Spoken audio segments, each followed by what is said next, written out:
Plus on avance, plus on se rend compte qu'aujourd'hui, il n'y a plus cette rigueur. Cette rigueur qu'avaient nos aïeux, gère le détail. Quand ils travaillaient à la perfection, on ne négligeait aucun détail. Il fallait que tout soit vraiment parfait. Et c'est ainsi. Aujourd'hui, on voit que les gens font du n'importe quoi. Tous les produits que nous consommons, les produits que nous utilisons, on constate de plus en plus que ces produits sont faits avec moins de détails. On n'accorde plus beaucoup d'attention sur le détail. Les gens veulent produire plus sans tenir compte du détail. Le détail, c'est ce qui fait la différence. Le détail, c'est la cerise qu'on ajoute sur le gâteau. C'est ça le détail. C'est ce qui est devenu rare aujourd'hui. Les gens veulent être généralistes. Les gens veulent tout faire. Il n'y a plus de spécialistes. Il n'y a plus de personnes qui font uniquement dans un domaine. Des personnes qui travaillent jour et nuit pour améliorer une chose, pour rendre une chose un peu plus excellente. Il n'y a plus cela. Rares sont les personnes qu'on rencontre. Tout le monde veut être généraliste. Le touche à tout. Le touche à tout, finalement, ne fait rien de bon. Chacun veut juste bricoler. Il n'y a plus ce détail-là. Même dans nos médicaments que nous consommons, ce n'est plus fait avec du détail qu'auparavant. Chacun veut avancer à la vitesse de la lumière. Chacun veut produire plus en peu de temps, sans toutefois tenir compte de la qualité. On est conscient que l'humanité est en train de s'agrandir. On est conscient qu'on doit nourrir notre population, mais faisons quand même bien les choses. Faisons quand même bien les choses pour éviter les répercussions. Les répercussions sur nous-mêmes. Et de fois, pas non seulement sur nous, mais sur les générations futures. Si nous avons la volonté d'avancer, si nous avons la volonté de nous améliorer, faisons bien les choses. Ce n'est pas parce que tu touches à tout que tu es bon partout. Non. Parfois, tu touches même à tout, tu n'es bon nulle part. Spécialise-toi dans un domaine. C'est vrai que de nos jours, avec les difficultés d'emploi, chacun se trouve à faire ce qu'il ne veut pas faire. Mais ce n'est pas une excuse pour dire que tu ne dois pas bien faire les choses. Parfois, c'est cette petite différence, parfois c'est ce petit changement dans un produit qui fait la différence sur le marché, qui attire plus de clients. Et ceux qui font le marketing l'ont bien compris. En changeant une petite chose, que ce soit sur le slogan, que ce soit sur le produit, pourrait améliorer la vente d'un produit. Et c'est ainsi. On néglige beaucoup le détail. On se dit que le plus important, c'est de produire plus. Le plus important, c'est de faire plus. Mais si on fait plus sans amélioration, sans une bonne qualité, je pense que ça serait un danger pour la population,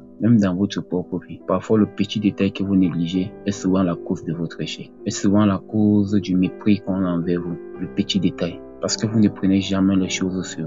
Vous faites les choses vaguement et vous croyez que c'est la bonne manière. C'est la raison pour laquelle vous rencontrez énormément de problèmes. Soyez donc celui-là qui a de la rigueur dans ce qu'il fait. Peu importe ce que tu fais. Que ça soit une toute petite chose, mets de la rigueur. Mets de la rigueur et tu verras que cette petite chose qui te paraîtra petite, peut-être dans tes yeux et dans les yeux des autres, sera en fait une grande chose. Faites des petites choses avec grandeur. C'est ça. Quand vous démarrez une chose, mettez tout votre cœur, toute votre attention sur cette chose. Faites la chose nettement comme il se doit et vous ne serez pas déçu du résultat. Très vite, tu comprendras un jour que plus tu mets beaucoup d'attention sur un produit ou bien sur une chose, plus le résultat serait merveilleux. C'est ainsi. Parfois, ce que vous négligez le plus, cette chose qui pourra vous sauver. Cela est valable pour ta vie sociale. Ne laisse pas une petite occasion aux gens de te piétiner. Si ta dignité est mise en jeu, trouve un moyen pour laver ton honneur. Trouve un moyen pour assumer tes responsabilités. C'est ça qui fait de toi un homme fort. Ce n'est pas en faisant beaucoup de choses avec un résultat médiocre qui fera de toi un homme. J'espère que tu l'as compris.